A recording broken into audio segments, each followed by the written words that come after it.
Welcome to This One's On Me, where I, Sneh Dladla, invite you to come and be a part of other people's lived experiences. Today's story is that of anti-apartheid activist Comrade X, who growing up was at the forefront when it came to fighting the unjust of our country back then. You'll be amazed by the stories you hear of what really went down in those days. You know what, let me not spoil it for you. Let's hear from Comrade X's experience. And my story really begins when I joined the progressive student movement when I arrived at Wits University. And I really spent the next 10 years of my life, pretty much a decade, involved and immersed in anti-apartheid activity. A couple of years after joining the student movement, I was recruited into the ANC underground.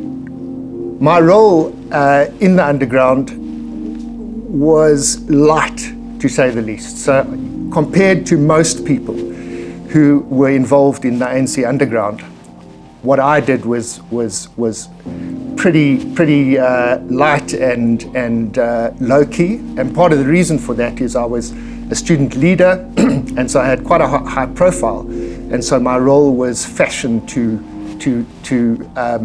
enable my continuing above-board political activity. Interestingly, in the early 90s, after the unbanning of the ANC and after the unbanning of the Communist Party and other organizations, the release of the political prisoners in 1990, my role became a lot more serious.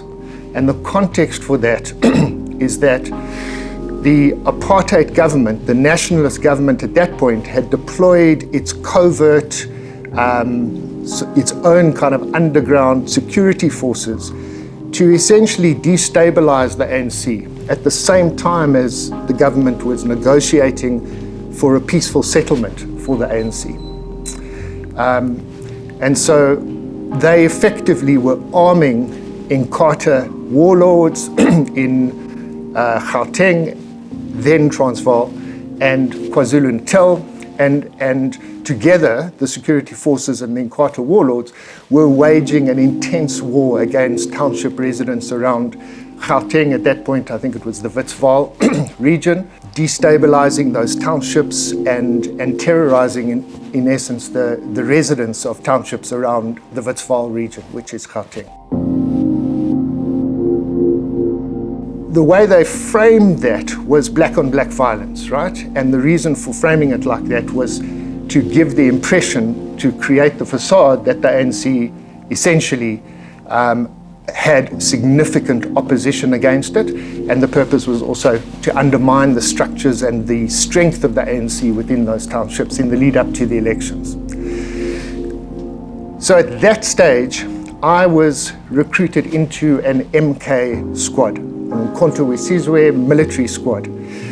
And our mission, our task was essentially to dig up arms caches that had been buried across the country, but in particular around Gauteng or Transvaal, Northern Transvaal at that point, so Gauteng and Limpopo, and to locate and identify and retrieve those arms caches and get them into the townships so that we could arm up MK soldiers and the self-defense units of the ANC in order for them to be able to protect themselves against the covert forces in Inkatha at that point.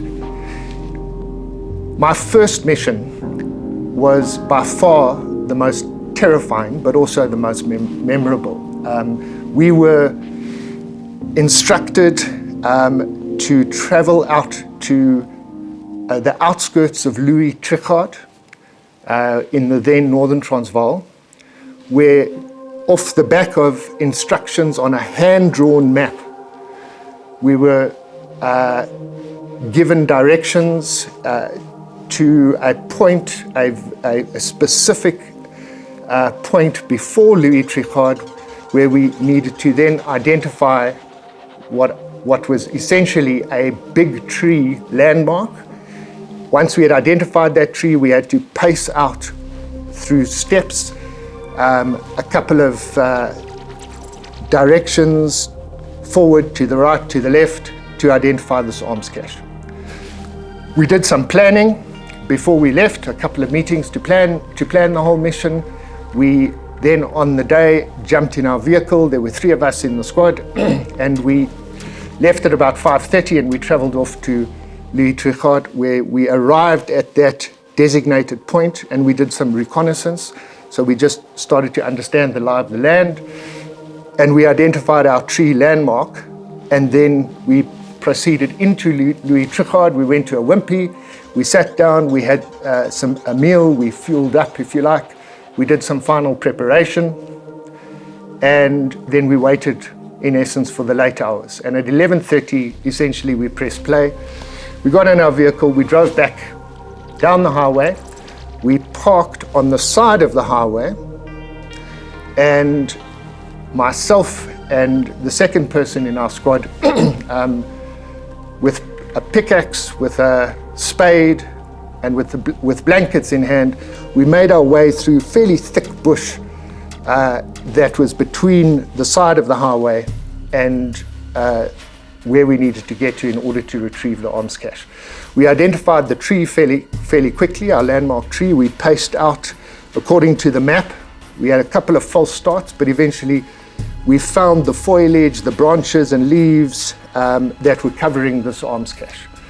We removed those and we had to spend a bit of time loosening the ground around the cache, which was in a wooden crate. We took it out, we made our way back to the bushes just before the car, and we started moving the arms, AK-47s, grenades, a couple of pistols, etc., into the blankets. We couldn't get the crate into the car and we didn't want a crate in the car.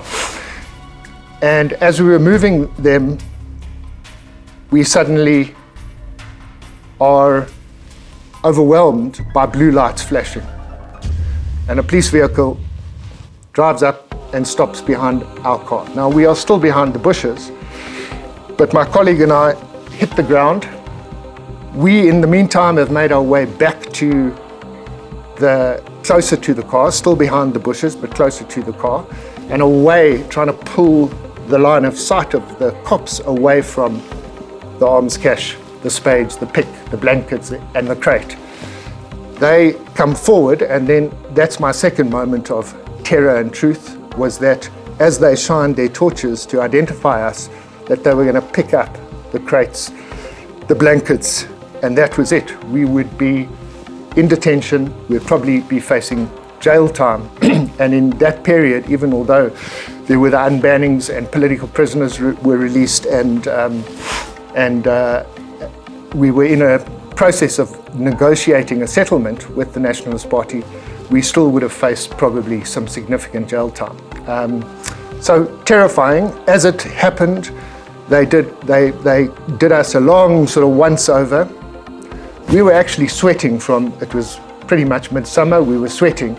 They checked us out, asked us a few questions. We said, we think the worst is over, we're going to jump in the car, we're going to go. They said, you know, get a move on, it's late at night, get to Petersburg and sort yourselves out.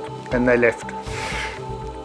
We raced with the blankets to get the arms into the car. We loaded them in the car and we got back to Joburg without any further issues or problems, and essentially in the comfort of my home, more importantly the comfort of my bathroom.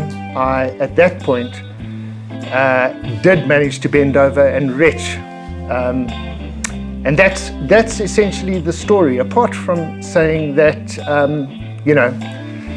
I've often wondered whether what we did exacerbated or actually supported the ultimate peace process and democratic process. Comrade X, I think that was a reminder to many, especially us, the new generation, that we are very much fortunate to now live in a democratic country, having not gone through half the things you and your fellow comrades went through. However, with that being said, just as a note, are we really that lucky? Considering the times we now live in and our own sort of struggles we now face on the very same land you all fought for. Food for thought. Well, thank you for joining us for another episode of This One's on Me. Until next time.